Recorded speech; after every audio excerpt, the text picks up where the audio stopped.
permanecemos. Esse tema de nosso irmão, ele se encontra no capítulo 18 do Evangelho segundo o Espiritismo. Esse capítulo é intitulado Muitos os chamados, mas poucos serão escolhidos. Na verdade, o contexto desse capítulo do Evangelho segundo o Espiritismo é uma severa advertência ao nosso posicionamento diante da vivência evangélica no mundo. Que, na verdade, pela história das religiões, conforme se desenvolve na Terra, tanto no Oriente quanto no Ocidente, a gente entende, de um modo geral, como uma vivência externa, o chamado assim, culto exterior, feito de rituais, feito de condutas e comportamentos para fora. Algo que impressiona aos olhos, aos sentidos, como se fosse realmente um ritual, que atende exigências e demandas de cada religião, de cada seita, cada doutrina, mas sem um comprometimento realmente interno, de mudança moral, um comportamento de renovação, de mudança de dentro para fora. É por isso que Jesus chama a atenção, não foi uma vez só, que nesse processo de vivência religiosa, de vivência ético-moral, é preciso uma honestidade, uma verdade para com a nossa própria consciência, na nossa relação com Deus, conosco mesmo e com o próximo. Por isso é que ele vai dizer, tomando como exemplo a conduta dos fariseus, que muitos seriam chamados, convidados para a seara do Senhor, como ele chamava em diversas parábolas a vinha do Senhor, ou chamados para um banquete de núpcias, um festim. Ele usa diversas imagens como um convite para o reino dos céus, mas não é um convite para o ócio, um convite para que a gente tenha uma condição de ociosidade, prazer, repouso, sem problemas, sem desafios, sem conflitos, sem dores e aflições. A ideia do reino dos céus como se fosse um paraíso, uma rede, a gente se balançando num lago de coco, uma paisagem paradisíaca e ausência de dor, de sofrimento, de problema. É um convite para estarmos em sintonia com a consciência divina, mas só se consegue isso através do trabalho, de um processo de renovação moral de dentro para fora, de compromisso com uma vivência ético-moral. Que não se faz isso se não for com essas lutas diárias de enfrentamento de dores, de aflições, de exercícios de tolerância, de solidariedade, de indulgência, de perdão, das chamadas virtudes evangélicas. Que nós todos somos chamados, por isso que na tradução do português, muitos são chamados. E muitas vezes a gente, antes de reencarnar, se candidata mesmo.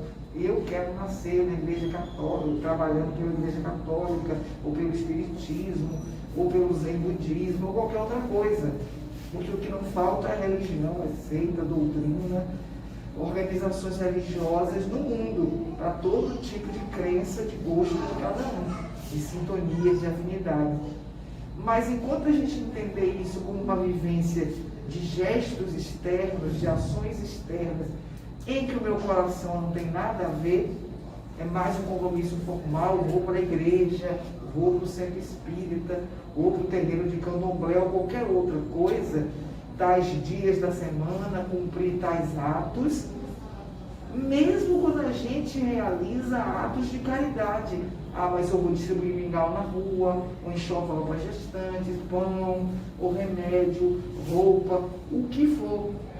Por mais que sejam gestos bonitos, gestos de caridade, cestas básicas e tudo, se nada disso não for acompanhado com o amor diante das pessoas que eu estou oferecendo o mingau, o enxoval, o remédio, a cesta básica, o passe, ou o que for, a gente ainda não entendeu a mensagem de Jesus. E ele é tão austero com isso, que ele toma como exemplo o comportamento dos fariseus naquela época que ele esteve na terra. Porque os fariseus tinham uma conduta religiosa muito rígida.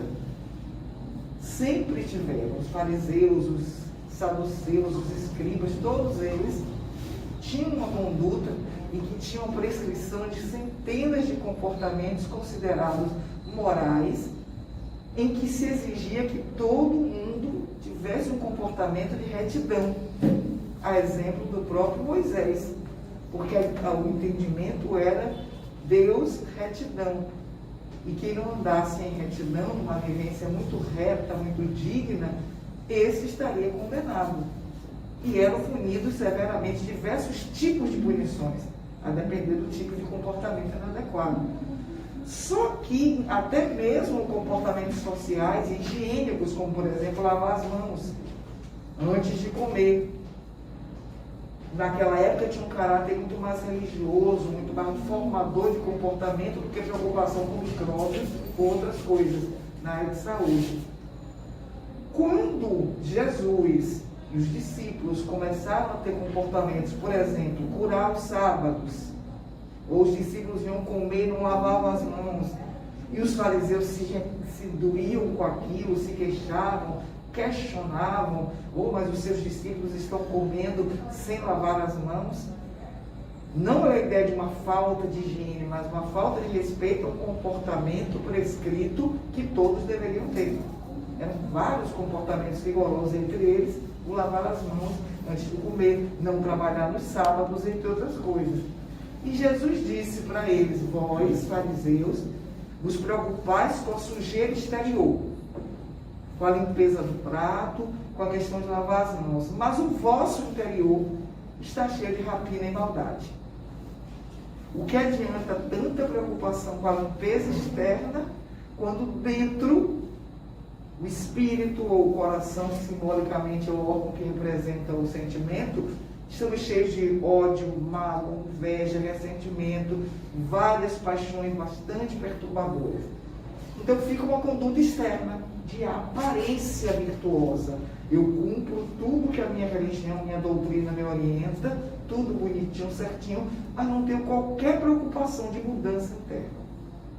Por isso Jesus disse: o que realmente contamina o homem, o que faz mal, a verdadeira sujeira, é muito mais de dentro para fora.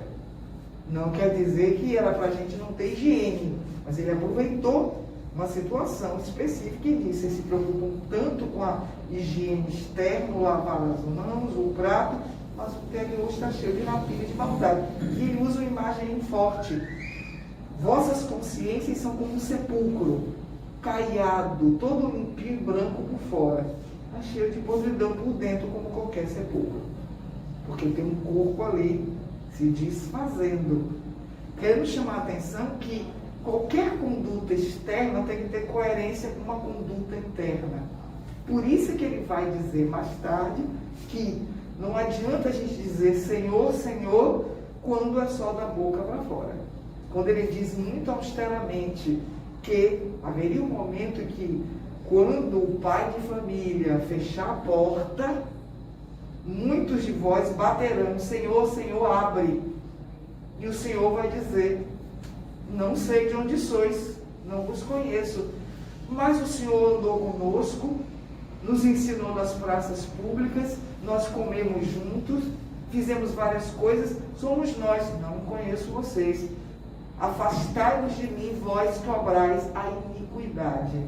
A iniquidade é tudo, em um dos seus significados, é tudo aquilo que é contrário à religião, contrário à moral. E, obviamente, denuncia a nossa hipocrisia. Quer dizer, de fora eu posso dizer: eu fiz todas as coisas que a religião orienta, mas por dentro continuo cheio de rapina, de maldade. Então Jesus diz: eu não conheço. Eu não conheço quem é contraditório, quem apresenta uma virtude que é só externa. Então, afastai-vos de mim. Porque, no fundo, a gente está obrando a iniquidade, ou seja, aquilo que é contrário à ética, à moral, à própria proposta religiosa, seja ela qual for. Porque se entende que qualquer proposta religiosa é uma proposta de amor, uma proposta de comportamento ético e moral diante de si mesmo, do próximo e com o divino, conforme a crença de cada um. Mas o que importa, que Jesus ensina, é o sentimento interior, que deve aflorar e demonstrar uma conduta externa, e não uma conduta externa artificial, só para dizer que estou me comportando bem, que eu frequento aquela religião, aquele templo, aquela igreja, aquele centro espírita, faço tudo que recomenda, mas não tenho nenhum comprometimento interno. Não me torno nem um pouquinho menos egoísta, nem menos violenta, nem menos ciumenta, nem menos possessiva, nem menos dominadora, nem menos coisa nenhuma de natureza inferior. Ou seja, é o que sempre se diz no meio espírita: a gente entra na doutrina espírita, mas não deixa a doutrina espírita entrar em nós. Fica só na periferia. Por isso que ele disse: muitos seriam chamados, tão poucos seriam escolhidos.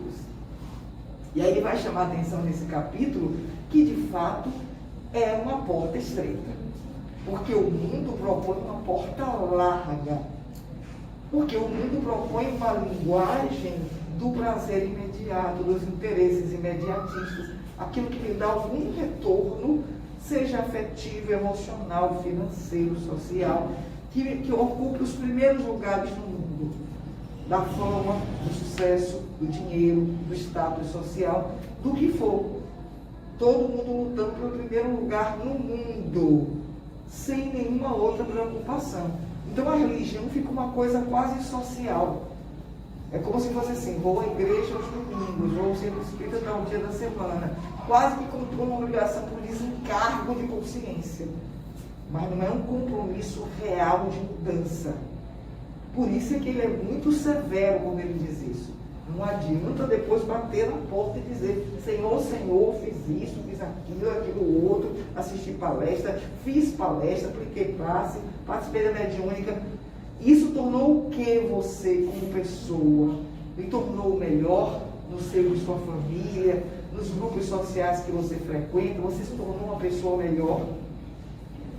Todas essas vivências que você teve na sua religião, seja ela qual for, lhe tornou alguém melhor, com menos defeitos, menos comportamentos inadequados? Porque se não tornou, não faz diferença. Ou até melhor dizendo, no caso de nós espíritas, o compromisso é maior. Porque exatamente como uma proposta severa, ou melhor do que dizendo, austera, é preciso verdade nesse compromisso. Não pode ser só fachada. Isso os fariseus faziam. Por isso que Jesus chamava eles de hipócritas. Não era para ofender, para magoar, para desrespeitar. Era para dizer: eu sei que vocês são hipócritas. Então, com essa aparência toda virtuosa, jejuando, orando em praça pública, mas nos bastidores, secretamente, tinham vários comportamentos errados, antiéticos, imorais, equivocados. Mas a aparência era de virtude, de exigir isso dos outros. Como se fosse uma autoridade moral. Por isso que Jesus dizia que eles, na verdade, eram como se fossem cegos guiando outros cegos, e ambos acabam caindo no barranco.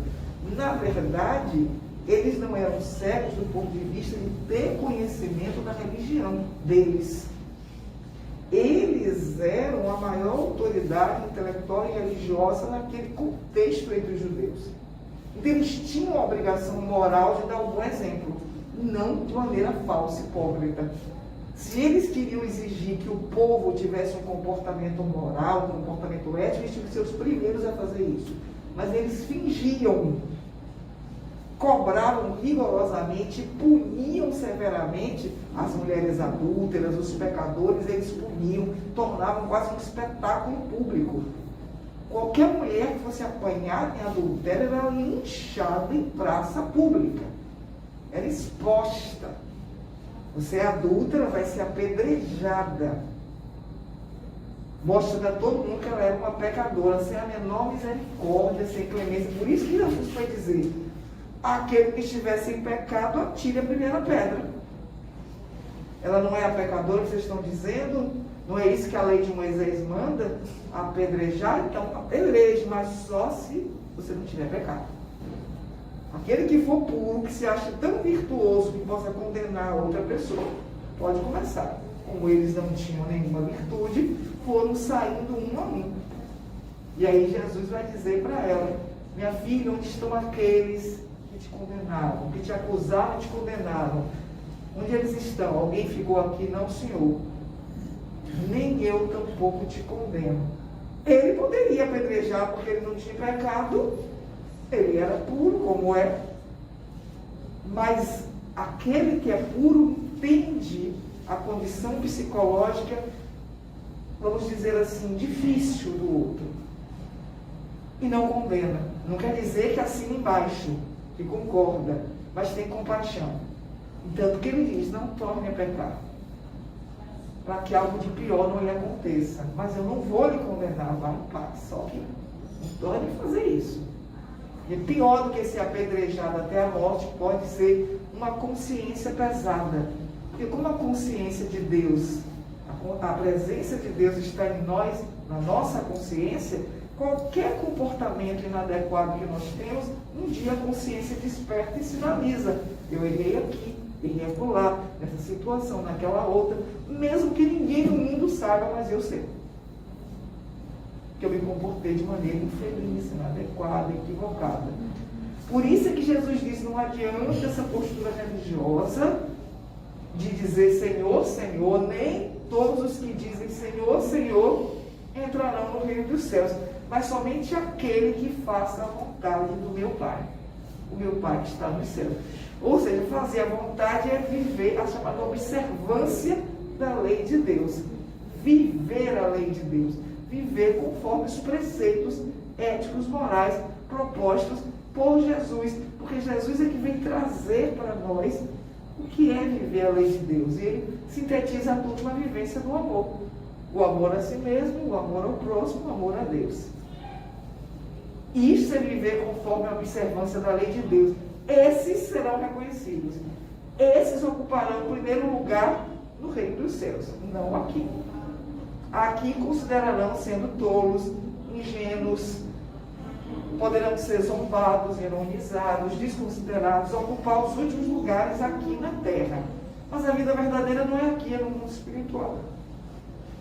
E aí ele chama a atenção exatamente nesse raciocínio que qualquer um de nós, particularmente nós espíritas, que detém informações sobre essa vida verdadeira, sobre a natureza do que é o comportamento ético-moral, a gente entende, do ponto de vista de informações, o que é uma vida espírita, o que é essa vida futura, o que é uma proposta de comportamento ético-moral, e se eu não faço isso, eu sou responsável e vou ter que responder por isso. A quem mais é dado, mais será cobrado, e Jesus disse isso. Os seus discípulos repetiram, aquele que mais recebe, a quem mais foi dado, é quem recebeu o maior investimento. Então, é claro que você espera que essa pessoa dê um retorno maior. Se você investe em alguém, você espera que esse alguém faça algo que dê um retorno à altura do que foi investido. Por isso que Jesus disse, a quem mais é dado, mais será cobrado. Aquele que não tem conhecimento, não tem informação, se ele tiver um comportamento equivocado, ele vai responder diante da lei de Deus, mas não tanto quanto outros que têm informação maior. Se a gente pensar do ponto de vista do cristianismo, o cristianismo está espalhado por várias nações da terra. O que quer dizer que os ensinamentos de Jesus estão espalhados por várias nações da terra, ainda que várias ramificações. É católico, é evangélico, é batista, isso e aquilo, e espiritismo também, porque a moral do espiritismo é uma moral cristã. Ela não é uma ramificação do cristianismo, mas a moral do espiritismo é a moral de Jesus. Então, todo espírita é necessariamente cristão. Nem todo cristão é espírita, mas todo espírita é cristão. Porque senão seria contraditório. Nossa moral é a moral de Jesus. Ora, se a gente estuda nos cursos básicos de espiritismo, na leitura dos livros da codificação kardeciana, nas mensagens psicografadas já há tantos e tantos anos, a gente já compreende minimamente que seja a proposta espírita de comportamento, por que a gente não vive até hoje? E se a gente não vive, vai ter que responder à própria consciência. Não é responder a A, B ou C. É a própria consciência, independente se vai ter no mundo espiritual alguém dizendo que você é suicida ou que não é, que se comportou mal, se comportou bem. Mais do que alguém cobrando, nossa própria consciência fará isso. Nossa própria consciência, porque é o juízo mais severo que existe. É a lei de Deus em nós. Não alisa, não. Por isso que tem muito espírita desencarnado passando maus pedaços. O espírito Manuel Flamengo de Miranda já há algumas boas décadas está chamando a atenção disso. Já há umas boas décadas. Todo mundo acha que o espírito desencarna lindo e maravilhosamente, mas não é bem assim que está acontecendo, não. Segundo o relato vindo do plano espiritual, muitos espíritas ralados de culpa, de remorso, se sentindo super mal. Por que eu não perdoei? Por que eu não tolerei? Por que eu não vivi a caridade verdadeiramente? Por quê? Porque a culpa é maior porque a gente sabe. Não é porque a gente é melhor do que qualquer outra pessoa, é porque a gente é bem informado do ponto de vista espírita. A linguagem espírita cabe para pessoas com qualquer nível intelectual. E até o contrário, tem pessoas muito intelectualizadas que não entendem a essência do espiritismo. Então o espiritismo, ele, apesar de muita gente achar que é de elite, mas sua linguagem, ela é muito simples. Quando a gente lê o Evangelho segundo o Espiritismo, por exemplo, que é da qualificação kardeciana, o livro que mais estabelece conduta moral, porque é pautada nos ensinamentos de Jesus. E mesmo o livro dos Espíritos, principalmente nas leis morais, que apresenta discussão de comportamento, é uma linguagem de fácil compreensão. O livro dos Médiuns não. Ele tem uma linguagem muito mais técnica. Mas a discussão de comportamento moral está muito mais, vamos dizer, esmiuçada no Evangelho segundo o Espiritismo e no livro dos Espíritos. E é de fácil compreensão. Fora os cursos básicos de espiritismo, que tem aí, que as federações promovem, os centros espíritas promovem, para quem não consegue estudar sozinho o livro dos Espíritos, o Evangelho, etc. Então, qual é a desculpa que o espírita tem de não se comportar bem? Não temos. Quem entra na doutrina espírita, que tem acesso a essas informações, não tem mais desculpa para dizer por que eu não perdoei, por que eu não tive tolerância, por que eu não fui indulgente, por que eu não me esforcei para amar os inimigos. Não tem, por isso que a consciência de culpa depois. Não pode dizer eu não sabia. O espírita não tem esse argumento. Muitas pessoas que não acreditam na vida após a morte, ou que às vezes não abraçaram nenhuma religião na vida, porque se ocuparam de trabalho, profissão, família, etc., desencarnam e abrem os olhos no mundo espiritual. Não sabia que existia vida após a morte.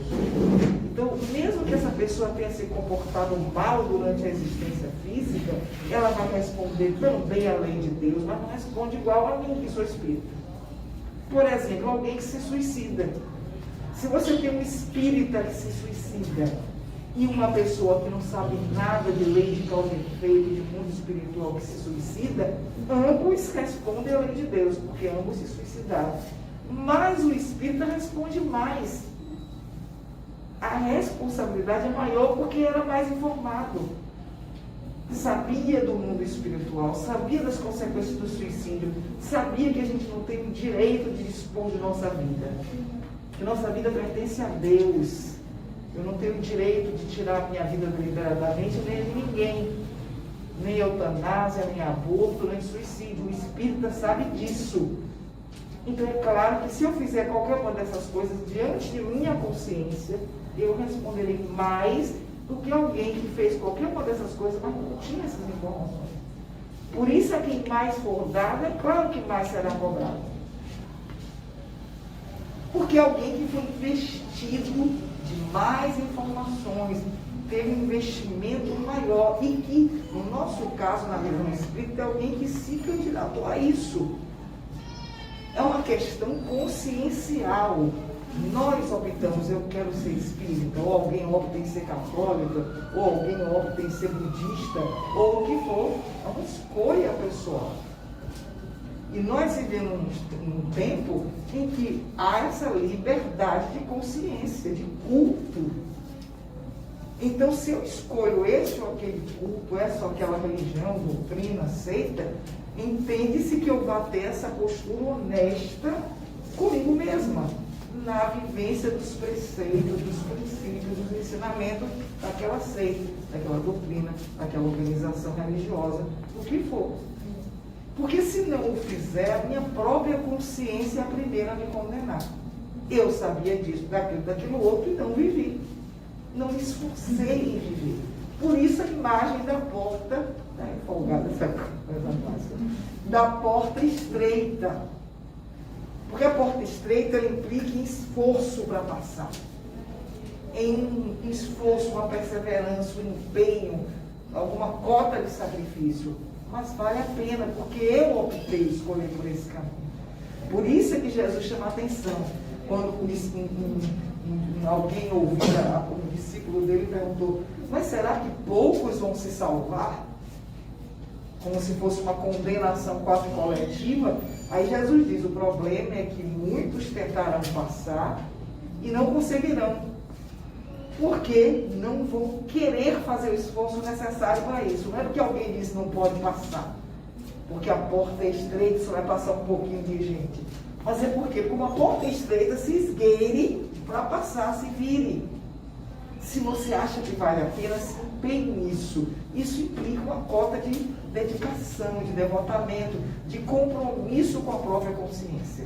Eu tenho vontade de fazer isso, mas isso não é compatível com minha proposta de vida. Eu tenho vontade de me vingar de alguém, essa pessoa não presta, é miserável, me provocou, me fez mal, me fez isso e aquilo. Minha vontade é esganar a pessoa. Dar o troco assim, tintim por tintim. Só que eu estou admitindo para a minha vida uma proposta espírita, que é uma proposta de perdão das ofensas. Então eu não posso me permitir atender uma vontade de vingança, ainda que eu acho que a pessoa mereça, porque ao mesmo tempo eu estou me propondo mudar a minha conduta. Me propondo ter tolerância, ter capacidade de indulgência com aquela pessoa, de perdão. Então, olha o esforço, olha a porta estreita. Então eu não vou dar larga e asas para a vingança, que eu acho que é justa na minha visão, na minha maneira de ver, mas que é compatível com o que eu creio. Ou então é uma hipocrisia da minha parte. Eu estou fazendo de conta que estou sendo cristão, que estou sendo espírita, porque de verdade o compromisso não está sendo levado a sério ao ponto de me sacrificar o ego, sacrificar o orgulho. A proposta de Jesus é uma proposta contrária à proposta da terra. A proposta da vida encarnada, conforme a gente entende na nossa visão, nosso modelo de vida é viver aqui e agora tudo que puder me trazer algum tipo de retorno, de vantagem, de me dar bem, do ponto de vista financeiro, emocional, sexual, afetivo, ou o que for, que é o tal do primeiro lugar no mundo, os primeiros lugares. Mas a gente não consegue ser compatível com isso e uma proposta cristã de comportamento. Não cabe. Não dá para conciliar. Aí vira hipocrisia. Porque no fundo o que eu quero é ser a número 1. Aquela velha proposta daquele de cigarro de anos atrás, quando o cigarro podia ser comercializado na TV, aquele jogador, acho que era Gerson, dizia, eu gosto de levar vantagem em tudo. Ser sempre o primeiro lugar, nunca ficar no segundo nem no último. Mas quando a gente faz isso, não consegue conciliar com o comportamento espírita cristão. Não dá para fazer isso. Porque o espírito é aquele que tem que ceder. Deixa o outro brilhar, deixa o ego dos outros ser massageado, eu vou ficar para trás. Porque minha proposta de vida não é aparecer, não é brilhar no sentido de meu nome estampado, aplausos, holofotes. É uma proposta de consciência. Então, eu tenho desejos, vontades, identifico que alguns são incompatíveis com a proposta espírita. Preciso me trabalhar, identificando esses impulsos que vêm de mim, que eu identifico que não são compatíveis com a proposta ética, moral e comportamento, e vou trabalhar esses impulsos. Buscar superá-los um por um, aí sim é uma questão de coerência. Para isso importa mais a Jesus do que uma conduta externa que é apenas fantasiosa, falaciosa.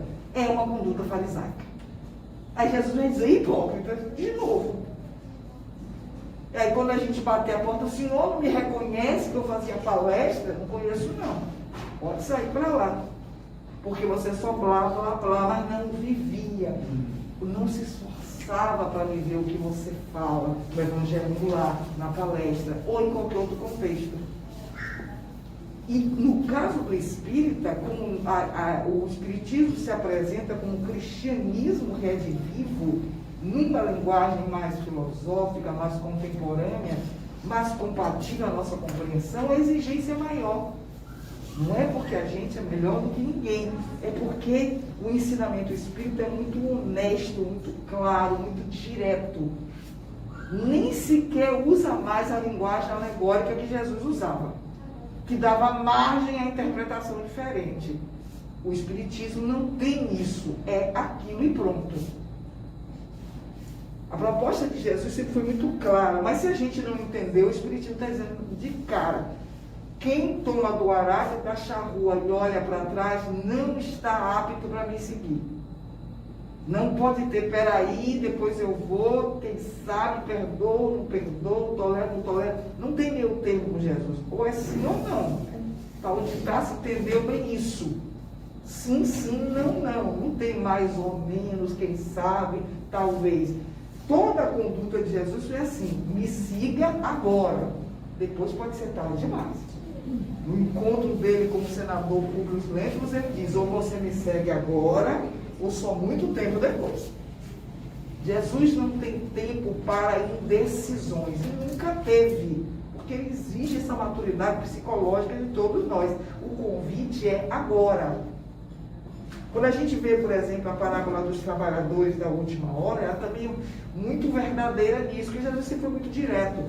Quando o dono da vinha ele sai em horas diferentes, é o convite de Jesus sendo renovado. Quer trabalhar? Venha, que eu vou dar o que for possível. Ele promete aos trabalhadores da primeira hora dar X, o valor lá, mas ele volta depois na hora terceira, hora sexta, hora nona, sempre diz: estão fazendo o que aí? Querem trabalho? Venha, vou pagar o que for possível, mas venha. Ou seja, Jesus, em nome de Deus, ele renova os convites, que é o mesmo convite da boda de núpcias. Você pode olhar que o raciocínio das parábolas são semelhantes. Quando o pai de família vai fazer as bodas para comemorar as núpcias do filho dele, já tinha os convidados, mandou os servos chamar. E o pessoal disse que não iria para as bodas, recusaram. Alguns deles disseram que tinham outro compromisso, que ia para o campo, que ia para o negócio, que ia não sei para onde. Alguns maltrataram os servos e até mataram. Aí o dono disse assim: bem, o banquete está pronto, as núpcias vão acontecer, os convidados não quiseram, eu vou abrir o convite para todo mundo. Aí disse aos outros servos: vão para as ruas e tragam quem vocês acharem. Ou seja, a gente tem que entender que ao longo da história da evolução da Terra, esses servos do Senhor, que são os representantes dele, os bons espíritos, em épocas distintas, foram convidando todos nós: venham participar do trabalho do bem, venham, hora terceira, sexta, nona e tal. Ou os servos convidando para as núpcias. E a gente se comporta: não tenho tempo, não dá, eu tenho um negócio para fazer agora, eu tenho outra coisa, depois eu vou. Então, a generosidade de Jesus, em nome de Deus, é muito elástica. Ele renova, mas também tem um momento de chega. Basta, e agora é a hora, que é a transição planetária. Essa é uma 10ª hora, vamos dizer assim. E aí é a hora do acerto de contas, no sentido de responsabilidade, não um acerto de contas de vingança divina, castigo divino, mas no sentido de vocês receberam várias oportunidades, convites renovados aqui e acolá, e sempre deram desculpas. E se a gente for lembrar, por exemplo, até vários episódios de Jesus, quando aquele mancebo rico diz: eu quero seguir, eu quero a vida eterna, então vá, cumpra os mandamentos. honrar pai e mãe, não roubar, etc. E tal. Tudo isso eu já cumpro desde cedo, ótimo. Então vá, venda tudo que você tem e siga. Parece uma proposta ousada? É. Mas se ele queria vida eterna, eu vou trocar todos os bens materiais que eu tenho pela vida eterna. Vida eterna significa não morrer mais, é um estado de plenitude. Não dá para trocar toda essa materialidade por uma vida eterna. E Jesus disse, você quer? Venda tudo que tem, dê aos pobres e me siga. Ah, não, peraí, agora não dá para fazer isso não. Eu tenho uma corrida de bigas agora, o outro disse que tinha que enterrar o pai, porque o pai tinha morrido. Sempre tem mas. Eu aceito o convite, mas agora não dá. Só que Jesus não tem esse negócio de adiar. E agora, na transição planetária, menos ainda. A gente já adiou demais, é muito mais. Peraí, Jesus, eu vou, mas me dê um tempo primeiro, eu tenho um compromisso. Quase sempre compromissos terra a terra, como dizia minha mãe. Muito da horizontalidade. Jesus diz, você que sabe. Não quer agora, dá licença, eu vou procurar alguém que queira. Jesus não vai ficar bajulando a gente. Olha que ele renova o convite. Sempre, em épocas distintas. Mas agora é uma situação limítrofe. É um momento decisivo de quem não decidiu ainda aceitar o convite, é agora. Porque depois que a gente desencarnar, a gente não sabe se vai reencarnar aqui. Não temos como saber. Ou se a gente só reencarna agora num outro mundo de natureza inferior para ter umas experiências bem simpáticas lá, deve ser bem interessante. No mundo mais primitivo, bem mais desafiador do que a Terra dos nossos dias. Então, as parábolas de Jesus, elas têm um eixo de elementos comuns. Nenhum de nós tem capacidade psicológica ou teológica de interpretar profundamente, mas há alguns elementos comuns. E um desses é esse convite renovado de investimento. Se a gente lembrar da parábola dos servos, daquele senhor rico que que deu a cada um de seus servos 3 quantidades diferentes de moeda, isso é investimento. De acordo com a capacidade, eu quero isso de volta, eu vou voltar à minha viagem e eu quero que vocês me prestem conta. E foi embora. Um recebeu 10 talentos, o outro 5 e o outro 1, mas todos receberam. O de 10 que recebeu 10 talentos negociou, trabalhou, conseguiu mais 10. O que tinha recebido 5 negociou, trabalhou, fez, conseguiu mais 5. E o que recebeu 1, porque tinha capacidade só para 1, mas recebeu e escondeu na terra. Não, eu tenho medo de me dar bronca, eu prefiro esconder, não quero arriscar. Cavou, escondeu e guardou lá. Quando o senhor voltou, quero prestar contas. Ó, acerto de contas, eu não investi em vocês, aqui muito é dado, mas será cobrado. Então, quando eles voltaram, aí cada um se apresentou. O senhor me deu 10, eu investi mais 10, 5. O que recebeu 1, sim, você. Ah, fiquei com medo do senhor brigar e tal, e enterrei. Ah, é, servo preguiçoso. Toma dele o único talento e passa para o que tem 10. O que recebeu 10, o que recebeu 5, mostraram ousadia, compromisso, coragem, e multiplicaram os bens que receberam. Se tornaram dignos do investimento, então vai receber mais, para mais servir, mais trabalhar. Você que recebeu umzinho só, ficou com medo, se acovardou e enterrou. Ele não foi desonesto, ele foi covarde. Ele não roubou o dinheiro, mas ele não fez o dinheiro multiplicar, que foi o compromisso do patrão dele lá. Então, preguiçoso, me dê para o que tem mais. Então, aqui mais é dado, mais é cobrado. Mas se esse mais fizer, mais mérito terá. Porque o investimento divino é assim: receba tal bênção, usou bem, receba mais. Por isso que na linguagem evangélica, quem mais é dado, mais receberá. Porque está pronto para mais servir. E até aquele que pensa que tem alguma coisa, vai ser tirado e dá para o outro, porque o outro é que é útil. A lógica divina é a lógica da utilidade. Estamos na Terra para melhor servirmos. Eu vou crescer, desenvolver os talentos que eu recebi, mas não só para mim, é para o próximo também. A proposta divina não é uma proposta de egoísmo.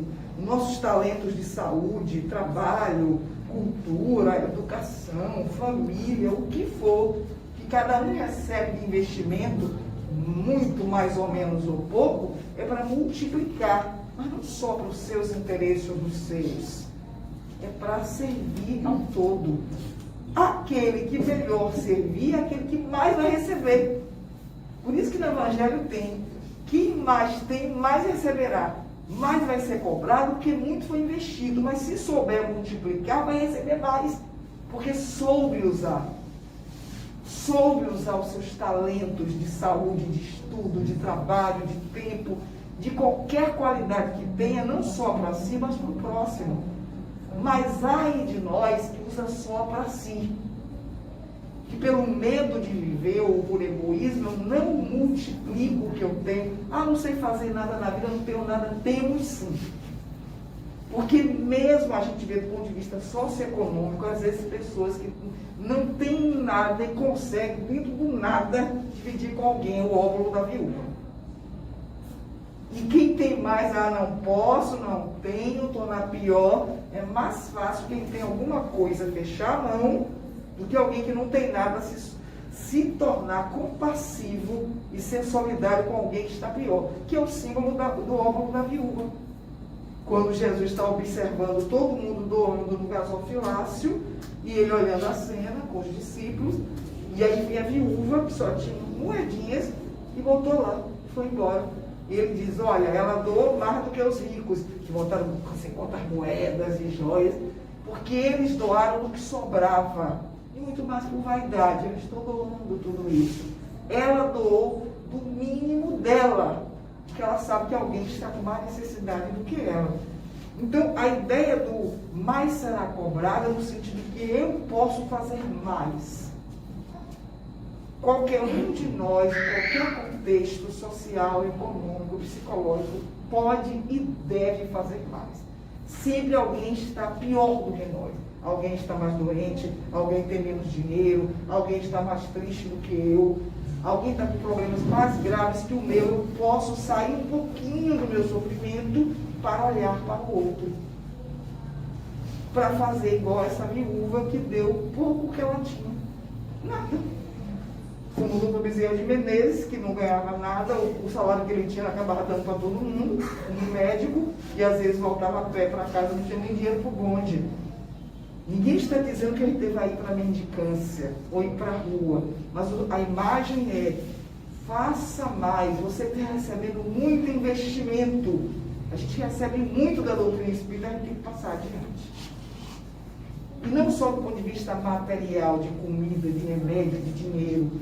Eu posso não ter nada disso para compartilhar com o outro, mas eu não tenho tempo. Não posso dizer uma palavra amiga para ninguém, um sorriso, uma prece, um exercício de tolerância, de perdão. Isso também é oferecer algo, não tem preço no sentido material. Por isso que o espírito é alguém que será muito cobrado, porque a gente recebe muito.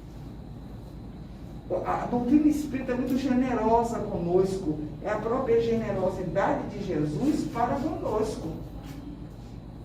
Porque Jesus, a despeito de tudo que nós temos feito na Terra, conosco mesmo, com o próximo, com o planeta, ele generosamente retorna através de seus emissários. Ele renova o convite. Ainda estou esperando vocês. A vinha está aqui. E a proposta de Jesus é uma proposta de responsabilidade. A gente tem que se preparar e investir com tudo que a gente tiver, ainda que tenha uma cota de sacrifício, de cansaço, das pessoas ao redor não compreenderem, perseguirem, zombarem. Mas se o ideal é maior do que tudo isso, a gente leva, suporta pelo ideal. Se a gente reclama muito, isso mostra de fato que a gente não entendeu a mensagem de Jesus. E se agora eu me nego a perdoar, me nego a ser paciente, me nego a ser tolerante, me nego tudo isso porque eu estou cansada, porque eu não aguento, é uma escolha, livre-arbítrio. Mais uma vez que se entre na casa espírita, que se tem acesso aos princípios da doutrina, nunca mais seremos os mesmos do ponto de vista consciencial. Eu não posso depois ficar em paz se eu não perdoei alguém, ainda que a pessoa tenha me feito mal. Porque eu aprendi no Espiritismo o Espiritismo ele é pautado na moral de Jesus, eu preciso perdoar amigos e inimigos.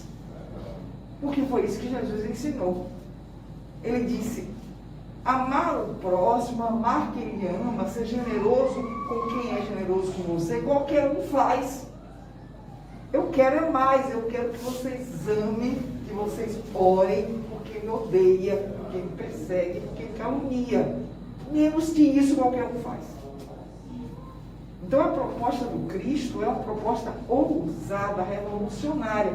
E como o Espiritismo se mostra como o cristianismo é vivo, tudo que Jesus ensinou está valendo para a gente. Sendo que a gente tem uma noção muito mais precisa, muito maior de uma vida espiritual que muitos não têm.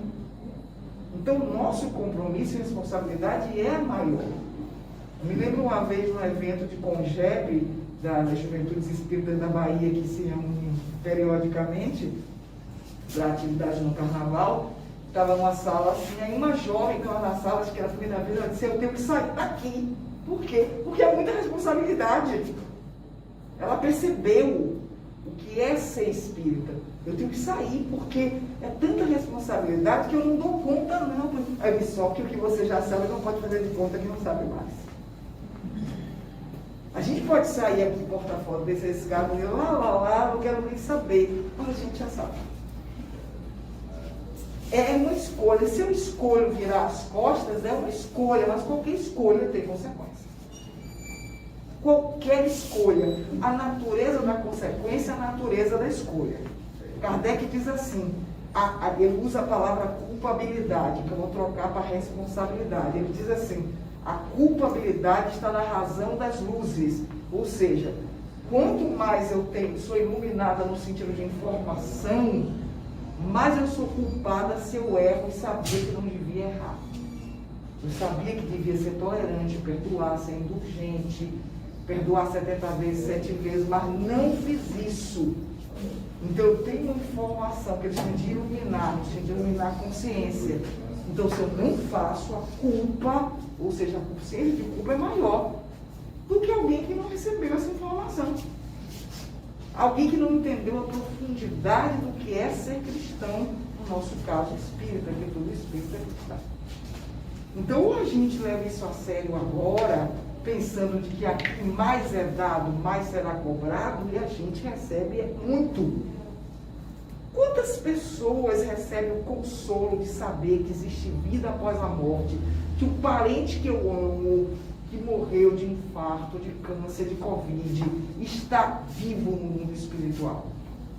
Que por mais que eu chore com a saudade da presença física da pessoa, eu, enquanto espírita, sei que essa pessoa está viva no mundo espiritual e que mais cedo ou mais tarde, quando eu for, em algum momento a gente vai se encontrar. Isso é de um consolo que nem todo mundo tem acesso a essa informação. Quem não é espírita fica questionando, será que existe esse tal de mundo espiritual? Será que existe vida após a morte? Se não existir, e se tudo acabar ali no túmulo mesmo? E se for tudo conversa fiada? Kardec dizia, qualquer dúvida já gera inquietação. Mas o espírito legítimo não tem dúvida, ele tem certeza. É mais do que crer, ele tem certeza da vida após a morte. Então, por mais que eu chore a morte física de alguém que eu amo, eu sei que haverá um reencontro. É só um até breve, mesmo que dure 60 anos. Mas o que são 60 anos diante da eternidade? Se alguém que eu amo desencarna agora de Covid, de câncer, de acidente, do que for, e daqui a não sei quantas décadas eu desencarnar, encontro essa pessoa no espiritual em algum momento, não sei o tempo de estágio no umbral, mas em algum momento a gente vai se encontrar. Quando a gente ficar num contexto e circunstância favorável a esse reencontro, que seja bom para essa pessoa, esse ser querido e nós. Mas isso é uma certeza extremamente consoladora. E quem não acredita nisso? E quem duvida?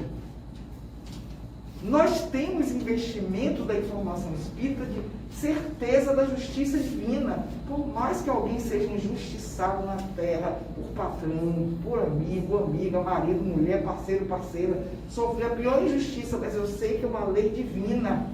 E que o que eu estou passando agora é um retorno da minha semeadura infeliz do passado ou da vida atual. Que eu não estou sofrendo de graça, não. Por mais doloroso que seja, eu já aprendi que tem uma lei de causa e efeito. Que o que eu vivo agora é uma experiência de retorno do que eu andei apontando por aí, agora ou encarnação passada. E que, se eu fizer uma semeadura boa agora, tentar um comportamento ético, moral melhor, eu estou semeando para um futuro melhor, para mim, inclusive. Então, informações como essa, entre outras, dá uma responsabilidade imensa. É consolador, mas ao mesmo tempo é convite à responsabilidade. Ou seja, temos tudo para nos esforçarmos no comportamento melhor. Não somos melhores que ninguém, não somos mais evoluídos, não somos privilegiados, nem temos proteção especial de ninguém. O Espiritismo deixa muito claro, não tem privilégio, Deus não tem queridinhos e preferidinhos. Não ama mais fulano ou cicrana. Mas o Espírito é mais informado dessa dinâmica divina. Da lei divina em suas facetas de justiça, de ética, de ordem, de amor. E tem uma certeza plena que somos seus filhos. E que mesmo em experiências dolorosas, difíceis, expiatórias, nunca ficamos a sós. Isso nos dá consolo, fortalecimento, amparo, mas também responsabilidade. Fez o que com todo esse conhecimento? Secou a lágrima de alguém? Aliviou a tristeza de alguém? Levantou a esperança de alguém? Ajudou alguém a não se suicidar? Segurou a mão de alguém em um momento difícil? Não é só farnel, enxoval, tudo isso é lindo e tem mais o que fazer. Porque, na verdade, o pão material, vamos dizer assim, ainda falta muito na terra, mas o pão espiritual também. E se a gente olha na relação do atendimento fraterno, tem muita gente que não tem problema financeiro, mas está com a vida emocional esfacelada. E não vai ser um pão nem um farnel que vai resolver. Então, o Espiritismo ainda atende às questões sociais, e tem que atender, que tem gente passando fome, muita gente desempregada por causa da pandemia, pela condição política e social do país, mas não pode deixar de atender também o pão espiritual. Então, a quem mais é dado, e a gente tem um conhecimento espírita que nos dá a responsabilidade moral de mais oferecer. Não cobrar de católico, de evangélico, de ninguém, mas de nós mesmos. O que a gente pode fazer de melhor para aliviar a dor do próximo? A dor material, social, a dor moral, a dor espiritual. Nos processos de desobsessão, de doenças, de dependência de drogas, há muito o que fazer. E ai de nós se não levarmos isso a sério, porque a quem mais for dado, mais será cobrado. Muita paz.